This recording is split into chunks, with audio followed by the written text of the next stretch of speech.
करंजी येथे दत्त जन्मोत्सव साजरा करण्यात आला। श्री दत्त प्रभूंची पद्मासन स्थित मूर्ती अन्यत्र कुठेही पाहायला मिळत नाही। एकमेव भारतामधून इथे पाहायला ही मूर्ती मिळते। प्रत्यक्ष गंगा माईने श्री दत्त प्रभूंची ही मूर्ती इथे तप केलेल्या श्री शिवदयाळ स्वामींना प्रसाद स्वरूप दिली होती।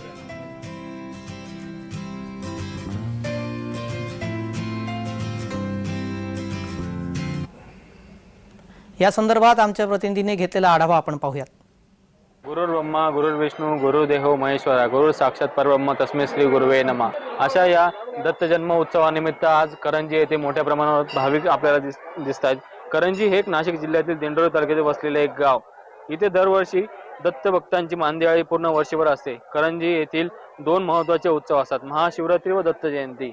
या दोन्ही उत्सवासाठी मोठ्या प्रमाणावर यात्रा होते आणि नाशिकसह मुंबई, पुणे, गुजरात आणि कलकत्तापासून भक्त दर्शनासाठी येत असतात। महान सती अनुसुयेचे माहेर अर्थात श्री दत्त प्रभूंचा आजोळ महर्षी कर्दम ऋषींचा आश्रम आहे। याच परिसरात परशय, मार्कंडेय, कण्व या तपस्वी महर्षींचे आश्रम होते। साक्षात श्री कृष्णानं ज्याचं वर्णन सिद्धान कपिलो मुनी हा असं केलंय। या कपिली मुनींनी या स्थानी तपश्चर्या केली। श्री दत्त प्रभूंची पद्मासित मूर्ती अन्यत्र कोठेही पाहायला मिळत नाही। ती एकमेव करंजी येथे आपल्याला बघायला मिळते। मंदिरात असलेल्या देवघरात केंद्रस्थानी जेमतेम 1 वीत उंचीची ही पांढरी शुभ्र मूर्ती बसलेली आहे। याचप्रमाणे करंजी येथे दरवर्षी मोठ्या प्रमाणात गर्दी होत असते।